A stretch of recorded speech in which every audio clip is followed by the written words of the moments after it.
రాష్ట్రంలోకి మళ్ళీ మనం చిన్న రాష్ట్రాలుగా విభజించడం వల్ల అక్కడికి వెళ్ళిన తర్వాత మన సంస్కృతి ఉంది, ఆ సంస్కృతి పరిరక్షించబడుతుంది. అక్కడ ఉన్నటువంటి వాళ్ళకి ఉద్యోగ అవకాశాలు చిన్న రాష్ట్రాలు ఏర్పడడం వల్ల ఉద్యోగ అవకాశాలు మెరుగుపడుతుంది.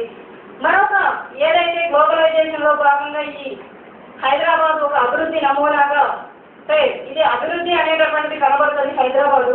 కానీ ఇక్కడ అనేక మంది సామాజికంగా కోణం నుంచి ఆలోచిస్తే ఇక్కడ ఎంత దుర్మార్గమైనటువంటి అభివృద్ధి ఉంది అనేటటువంటిది మనకు తేటతెల్లమవుతుంది. అలాంటి అభివృద్ధి కాకుండా స్వచ్ఛమైనది, ప్రజలకి తినడానికి తిండి, ఉండడానికి ఇంత నీడ కల్పించేటటువంటి అభివృద్ధిని ఈ రాష్ట్రాల విభజన జరిగితే చేసేటటువంటి సోర్సెస్ చాలా ఆయా ఏరియాల్లో ప్రాంతాల్లో ఉన్నాయి. రాయలసీమలో గనులు ఉన్నాయి. అలాగే నెల్లూరు జిల్లాలో చూస్తే అక్కడ హాపర్ దొరుకుతుంది.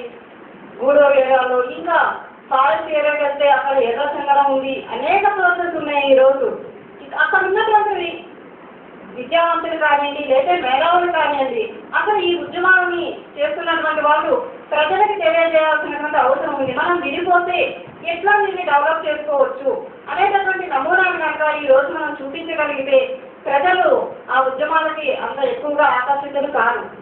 ప్రధానంగా ఇప్పుడు జరుగుతున్నటువంటి ఉద్యమాలని నేను మీడియా మిత్రులకి విజ్ఞప్తి చేసేది ఏంటంటే, అక్కడ కొంచెం ఉద్యమం జరిగినా కూడా ఇక్కడ ఉపేక్షణ చూపెట్టి కూడా కొంత ప్రజల్లోకి ఇక్కడ వాళ్ళలో కూడా ఈ తెలంగాణ ఏమైతుంది రేపు అనేటటువంటి ఒక పెద్ద క్వశ్చన్ మార్క్ని ప్రజల్లోకి తీసుకెళ్తున్నారు. గ్రామీణంలో ఉన్నటువంటి ప్రజల్లోకి తీసుకెళ్లేటటువంటి ఒక కనిపిస్తూ ఉంది. కాబట్టి దానిని కాకుండా ఇట్లాంటి చర్చా వేదికలు మరింత జరగాలి. ఇంకా దీన్ని తీసుకొని వెళ్ళినప్పుడు మాత్రమే ఇక్కడ ప్రజలు అవనియండి, అక్కడ ప్రజల్లో కూడా మనం కింద వర్గాల వాళ్ళకి అసలు ఏం న్యాయం చేయగలుగుతాము అనేటటువంటి తీసుకెళ్ళాలి.